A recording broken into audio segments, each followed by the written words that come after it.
Donald Trump نے ایران پر حملے سے متعلق امریکی اخبار کی خبر مسترد کر دی. کہا کہ امریکی اخبار کو معلوم نہیں کہ میں ایران کے بارے میں کیا سوچ رہا ہوں. امریکی اخبار نے دعویٰ کیا تھا کہ ٹرمپ نے ایران پر حملے کی منظوری دے دی ہے. وائٹ ہاؤس نے میڈیا سے گفتگو کرتے ہوئے کہا کہ ایران پر حملوں سے متعلق ابھی تک کوئی فیصلہ نہیں کیا. انہیں جوہری اثاثوں کی اجازت دی گئی تو ساری دنیا کو دینی پڑے گی. ایران کے ساتھ گارنٹی والا معاہدہ ہونا چاہیے. بند دروازوں کے پیچھے کوئی مذاکرات نہیں ہوں گے.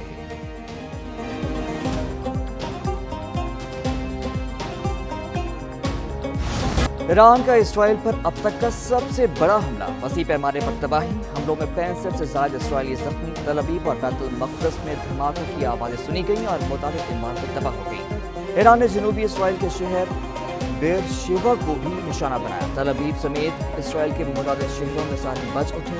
اسرائیلی خوف و ہراس کا شکار. زیر زمین شیلٹرز میں جا گھسے. ایرانی افواج کا کہنا ہے کہ اسرائیلی اہداف پر حملے جاری رہیں گے. صہیونیوں پر جہنم کے دروازے کھول دیے. ایرانی حملوں میں اب تک 27 اسرائیلی ہلاک. 600 سے زائد زخمی ہو چکے.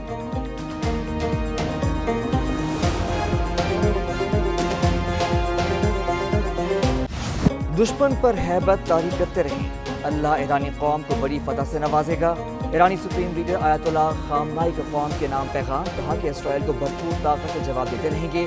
اسرائیل کا امریکہ کو مدد کے لیے پکارنا کمزوری کی علامت ہے. اب تک آپ نے دشمن کے خلاف جو خوفکاری کرنے والا رویہ اپنایا ہے اسے بھرپور طاقت کے ساتھ جاری رکھیں. میری قوم کے لوگوں، اگر آپ تھوڑا سا بھی خوف کا شکار ہوئے تو دشمن آپ کو مزید ڈرائے گا اور آپ کو نہیں چھوڑے گا.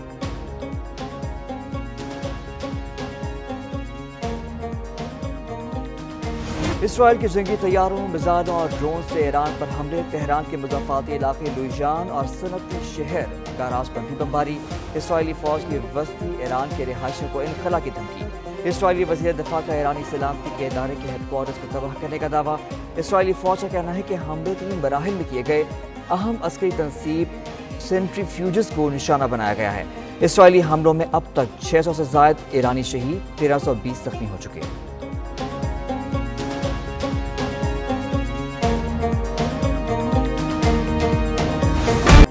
روس کے صدر پیوٹن کے ایران اور اسرائیل کے درمیان ثالثی کی پیشکش. کہا کہ ڈونلڈ ٹرمپ کے ساتھ رابطے میں ہوں. اسرائیل کی سلامتی کے ساتھ ایرانی مفادات کو بھی یقینی بنانا ہوگا.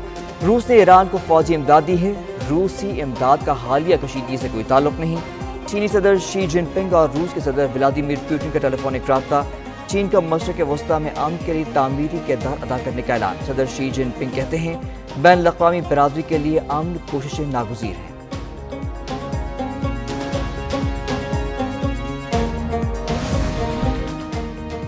محاذرائی کسی کے مفاد میں نہیں ہے. ایران پر حملے کے منصوبے کی منظوری کی خبر پر برطانوی وزیر اعظم کا رد عمل.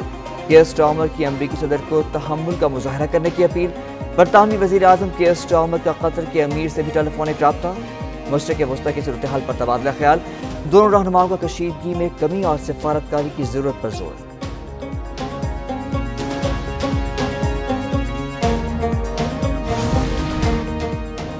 ایران کے ساتھ جرمنی، فرانس، برطانیہ کے مذاکرات آج ہوں گے. ایرانی وزیر خارجہ عباس عراقچی کا کہنا ہے کہ جارحیت کے خلاف فخر سے اپنا دفاع کریں گے. اسرائیل ایران جنگ سلامتی کونسل کا ایک اور ہنگامی اجلاس بھی آج طلب.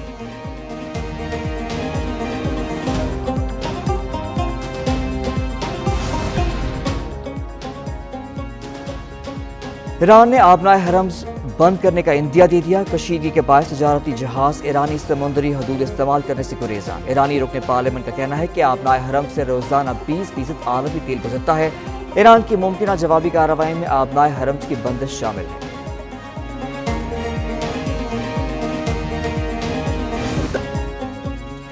اسرائیلی حملوں پر ایرانی ثابت قدم. جوابی وار پر سے ہونی چھپنے لگے. ایران نے حملہ کیا تو اسرائیلی صحافی پروگرام چھوڑ کر بھاگ اٹھے. ویڈیو میں دیکھا جا سکتا ہے کہ دھماکے کی آواز سنتے ہی اسرائیلی صحافی حواس باختہ ہو گئے اور خوف کے مارے بھاگ کھڑے ہوئے. چند دن قبل اسرائیل نے ایران پر حملہ کیا تو ایرانی صحافی خاتون نے بہادری کی مثال قائم کر دی. حملے کے بعد اسی جگہ بیٹھ کر پروگرام مکمل کیا.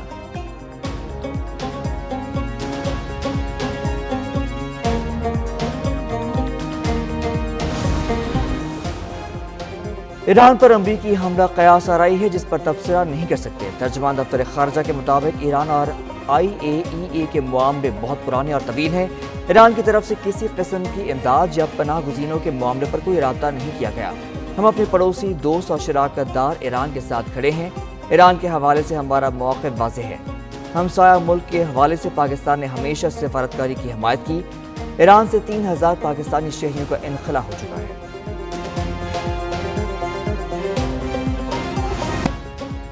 فیلڈ مارشل عاصم منیر کی امریکا کے صدر ڈونلڈ ٹرمپ سے ملاقات۔ ISPR کے مطابق ایران اور اسرائیل کے درمیان جاری کشیدگی پر تفصیلی تبادلہ خیال۔ دونوں رہنماؤں کا ایران اسرائیل تنازع کے پرامن حل کی اہمیت پر زور۔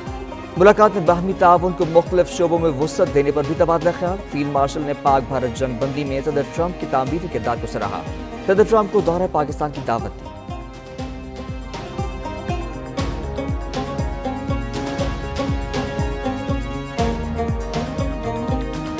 The reason I had him here, I wanted to thank him for not going into the war, just, ending the war.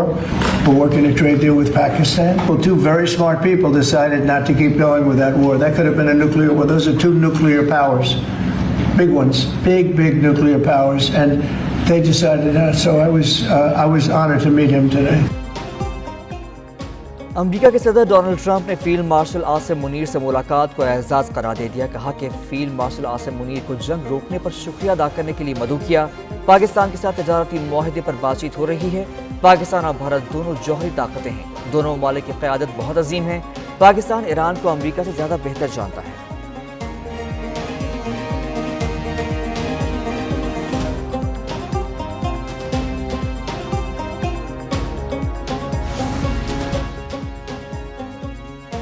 Field marshal Asim Munir کی اقوام متحدہ میں پاکستانی سفارتکار سائمہ سلیم سے ملاقات۔ فیلڈ مارشل نے سائمہ سلیم کی ذہانت، عزم اور کاوشوں کو سراہا۔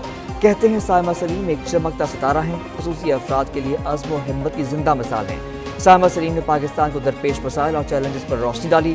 ISPR کے مطابق فیلڈ مارشل نے خصوصی طور پر بھارتی اسپانسر دہشت گردی کا معاملہ اٹھانے پر سائمہ سلیم کی تعریف کی۔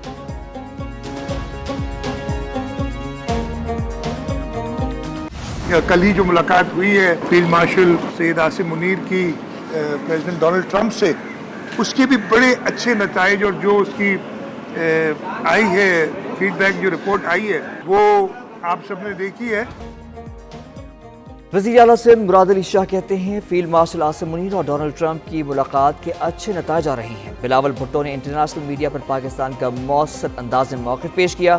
سینیٹر فیصل وارڈا بولے فیلڈ مارشل عاصم منیر کو کوئی ڈو مور نہیں کہہ سکتا۔ فیلڈ مارشل سید عاصم منیر کو وائٹ ہاؤس میں بہت زیادہ پروٹوکول ملا۔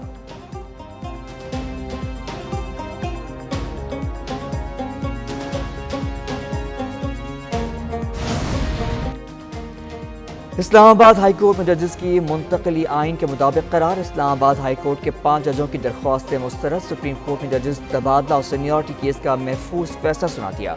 ججز تبادلہ کیس کا فیصلہ 3-2 سے سنایا گیا۔ اکثریتی فیصلے میں کہا گیا ججز کا تبادلہ غیر آئینی نہیں ہے۔ جج کا تبادلہ مستقل ہو یا عارضی یہ نئی تقرری نہیں۔ صدر مملکت سینیورٹی کا معاملہ جلد طے کریں گے۔ سینیورٹی طے ہونے تک قائم مقام چیف جسٹس سرفراز ڈوگر امور انجام دیتے رہیں گے۔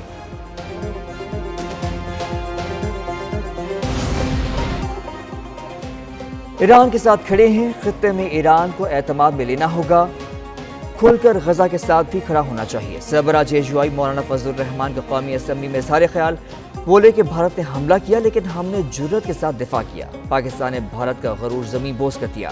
معیشت کو بہتر کرنے کے لیے پرامن ماحول بہت ضروری ہے۔ حکومت نے خود بتایا بجٹ کے پیچھے IMF ہے۔ حکومت بجٹ کو معیشت کی طرف کامیاب قدم کا نام دینا چاہتی ہے۔ جو ہدف ہمیں بتایا گیا تھا اس کا 50% بھی حاصل نہیں کر سکے۔ ہر طرف سے اس بجٹ پر تنقید کی جا رہی ہے۔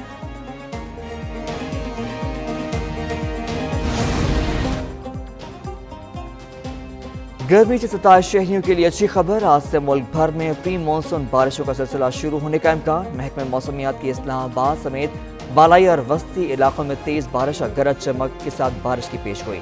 KP، بلوچستان اور گلگت بلتستان میں بھی بادل برسیں گے۔ بارشوں کا اسپیل 23 جون تک جاری رہے گا۔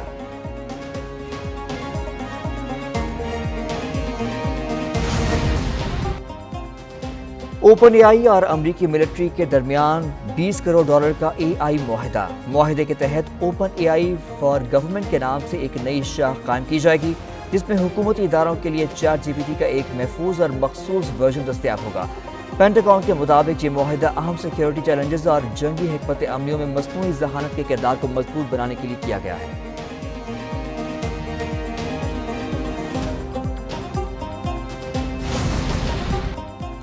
اور بگ بیش لیگ ڈرافٹ مکمل، پاکستان کے 7 کھلاڑی ایکشن میں دکھائی دیں گے۔ فاسٹ بالر شاہین آفریدی برسبین ہیٹ کا حصہ بنیں گے۔